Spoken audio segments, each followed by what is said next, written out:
Hi, my name is Sheila Corona. Welcome to this segment I am now calling the Knowledge Vault. And today we are continuing on here with the handbook for the New Paradigm, Volume 1. If you're following along with me, we are on page 92. And this is called A Message to Garcia by Elbert Hubbard, and in parentheses, Fra Albertus. The Roycrofters, East Aurora, Erie, Covray, New York. Apologia. Before I begin this, I feel to say, if you are tuning into this for the first time, you may may not realize this is quite a bit into a book, that all of the chapters are in a playlist that you can find on the channel here. Just go to the playlist that is Handbook for the New Paradigm, Volume 1. And so this one begins, Apologia. This literary trifle, A Message to Garcia, was written one evening after supper in a single hour. It was on the 22nd of February, 1899, Washington's birthday, and we were just going to press with the March Philistine, and Philistine is in italics, so I'm imagining that's the name of the publication. The thing leaped hot from my heart, written after a trying day, when I had been endeavoring train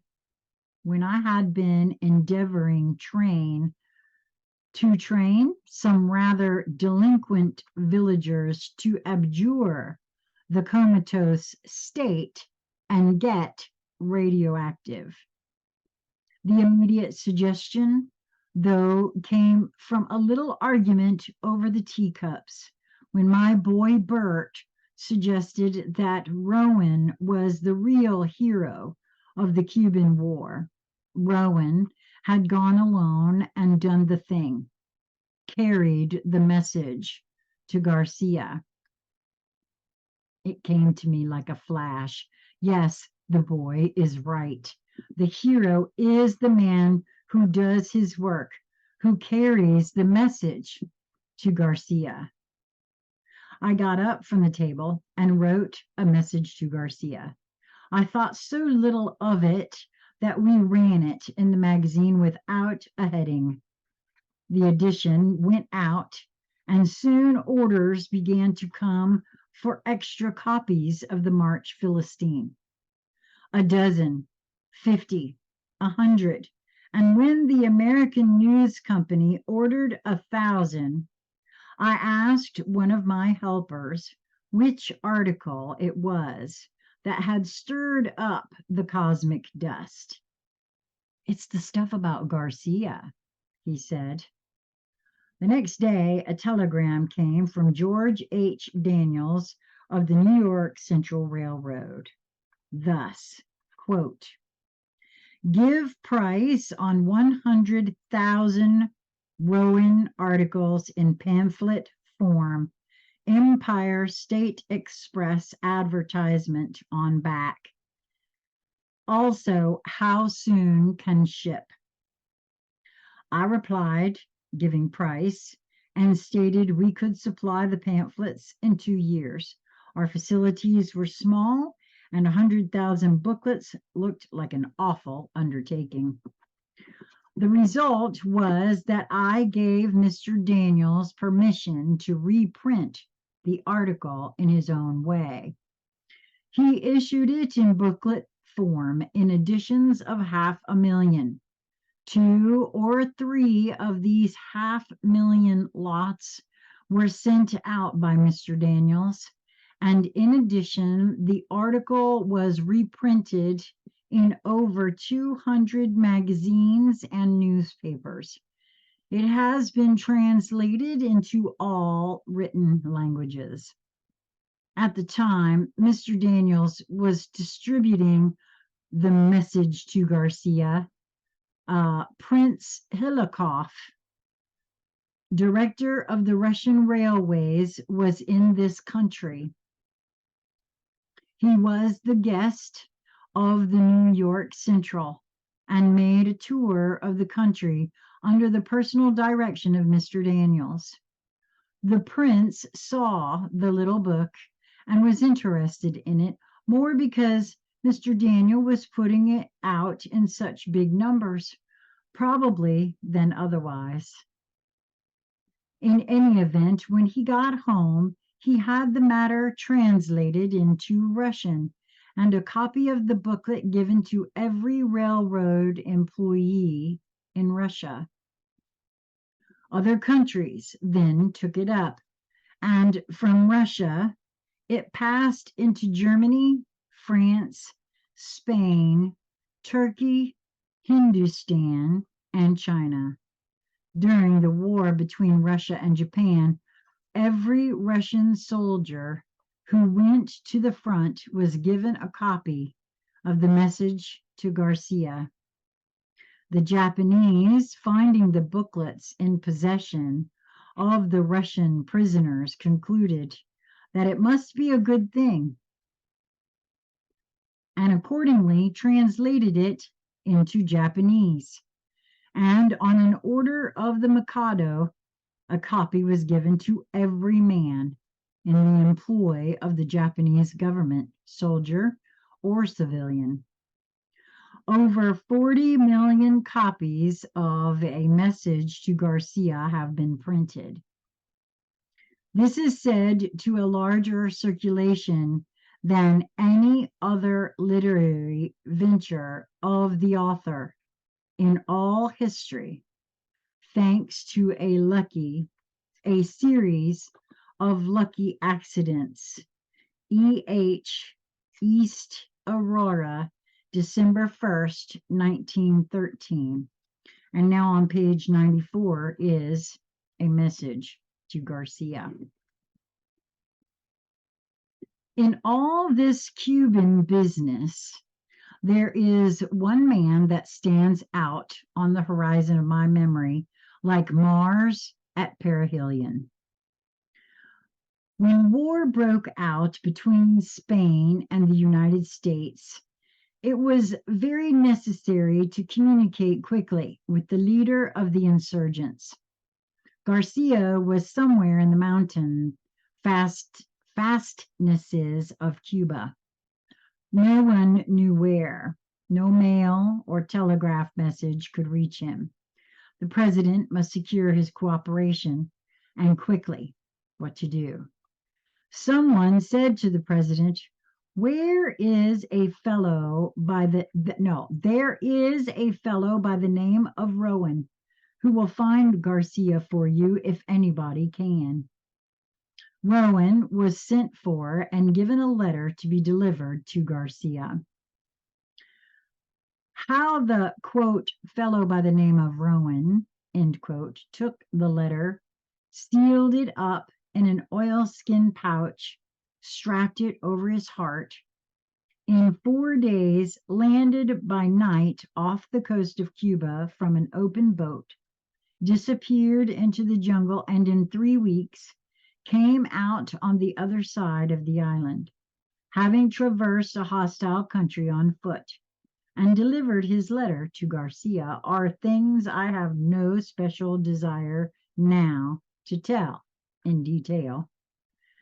The point that I wish to make is this.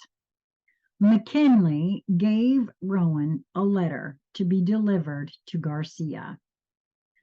Rowan took the letter and did not ask, where is he at? By the eternal, there is a man whose form should be cast in deathless bronze, and the statue placed in every college of the land. It is not book learning young men need, nor instruction about this and that, but a stiffening of the vertebrae, which will cause them to be loyal to a trust, to act promptly, concentrate their energies, do the thing quote, carry a message to Garcia, end quote. General Garcia is dead now, but there are other Garcias. No man who has endeavored to carry out an enterprise where many hands were needed, but has been well nigh appalled at times by the imbecility of the average man, the inability or unwillingness to concentrate on a thing and do it. Slipshod assistance, foolish inattention, dowdy indifference, and half-hearted work seem the rule, and no man succeeds unless by hook or crook or threat he forces or bribes other men to assist him, or mayhap God in his goodness performs a miracle and sends him an angel of light for an assistant. You, reader, put this matter to a test. You are sitting now in your office. 6 clerks are within call. Summon anyone and make this request. Please, quote, please look in the encyclopedia and make a brief memorandum for me concerning the life of Correggio, and that's spelled capital Corregio, end quote. Will the clerk quietly say, yes, sir, and go do the task? On your life, he will not. He will look at you out of a fishy eye and ask one or more of the following questions. Who was he? Which encyclopedia? Was I hired for that? Don't you mean Bismarck? What's the matter with Charlie doing it? Is he dead? Is there any hurry? Shan't I bring you the book and let you look it up yourself? What do you want to know for? And I will lay you 10 to 1 that after you have answered the questions and explained how to find the information and why you want it, the clerk will go off and get one of the other clerks to help him try to find Garcia, and then come back and tell you there is not such a man. Of course, I may lose my bet, but according to the law of average, I will not. Now, if you are wise, you will not bother to explain to your assistant, quote assistant, that Correggio is indexed under the C's, not in the K's, but you will smile very sweetly and say, quote, never mind, and go look it up yourself. And this incapacity for independent action, this oral stupidity, this infirmity of the will, this unwillingness to cheerfully catch hold and lift, these are the things that put pure socialism so far into the future. If men will not act for themselves, what will they do when the benefit of their effort is for all? A first mate with knotted club seems necessary, and the dread of getting, quote, the bounce Saturday night holds many a worker to his place. Advertise for a stenographer, and 9 out of 10 who apply can neither spell nor punctuate, and do not think it necessary to. Can such a one write a letter to Garcia? You see, that bookkeeper, said the foreman to me in a large factory. Yes, what about him? Well, he's a fine accountant, but if I'd send him uptown on an errand, he might accomplish the errand, and on the other hand, might stop at 4 saloons on the way. And when he got to the main street, would forget what he had been sent for. Can such a man be entrusted to carry a message to Garcia? We have recently been hearing much maudlin sympathy expressed for the quote, downtrodden denizens of the sweatshop and the quote, homeless wanderer searching for honest employment. And with it all often go many hard words for the men in power. Nothing is said about the employer who grows old before his time, in vain attempt to get frowsy ne'er-do-well to do intelligent work, and his long patient striving after help that does nothing but loaf when his back is turned. In every store and factory, there is a constant weeding out process going on. The employer is constantly sending away, quote, help that have shown their incapacity to further the interests of the business, and others are being taken on. No matter how good times are, this sorting continues. Only if times are hard and work is scarce, the sorting is done finer. But out and forever out, the incompetent and unworthy go. It is the survival of the fittest. Self-interest prompts every employer to keep the best, those who can carry a message to Garcia. I know one man of really brilliant parts who has not the ability to manage a business of his own, and yet who is absolutely worthless to anyone else, because he carries with him constantly the insane suspicion that his employer is oppressing or intending to oppress him. He cannot give orders and he will not receive them. Should a message be given to him to take to Garcia, his answer would probably be, take it yourself. Tonight, this man walks the streets looking for work, the wind whistling through his threadbare coat.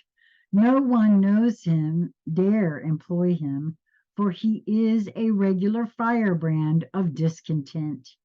He is impervious to reason, and the only thing that can impress him is the toe of a thick-soled number 9 boot.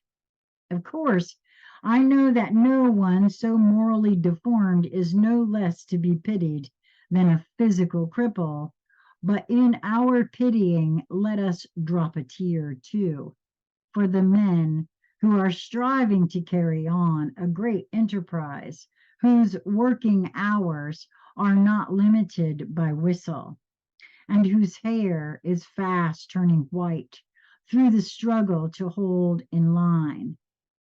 Dowdy, indifference, slipshod imbecility, and heartless ingratitude, which, but for their enterprise, would be both hungry and homeless. Have I put the matter too strongly? Possibly I have, but when all the world has gone a-slumming, I wish to speak a word of sympathy for the man who succeeds. The man who, against great odds, has directed the efforts of others, and having succeeded, finds there's nothing in it, nothing but bare board and clothes. I have carried a dinner pail and worked for a day's wages, and have also been an employer of labor. And I know there is something to be said on both sides. There is no excellence, per se, in poverty. Rags are no recommendation.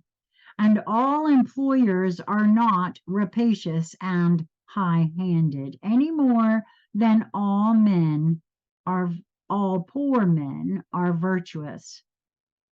My heart goes out to the man who does his work when the quote boss is away, as well as when he is at home, and the man who, when given a letter for Garcia, quietly takes the missive without asking any idiotic questions, and with no lurking intention of chucking it to the nearest sewer or of doing aught else but deliver it.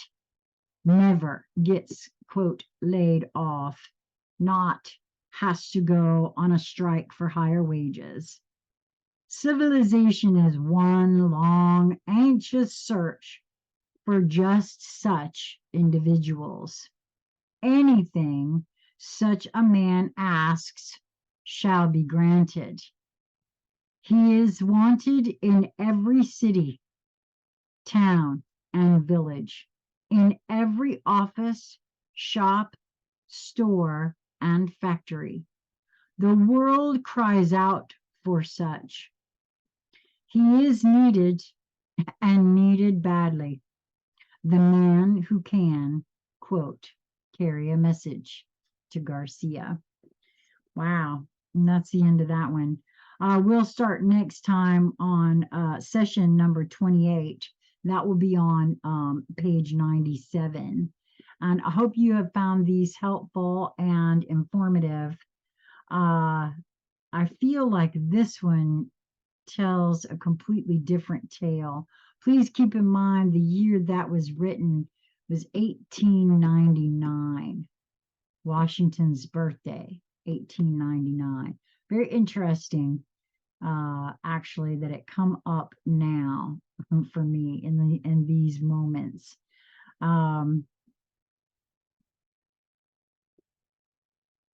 Lisa and I are going to very shortly here be holding a book club where we are going to read this book together in a group and have conversations about what we read as we go. If you're interested in that, reach out to consciousconversationcentral@gmail.com.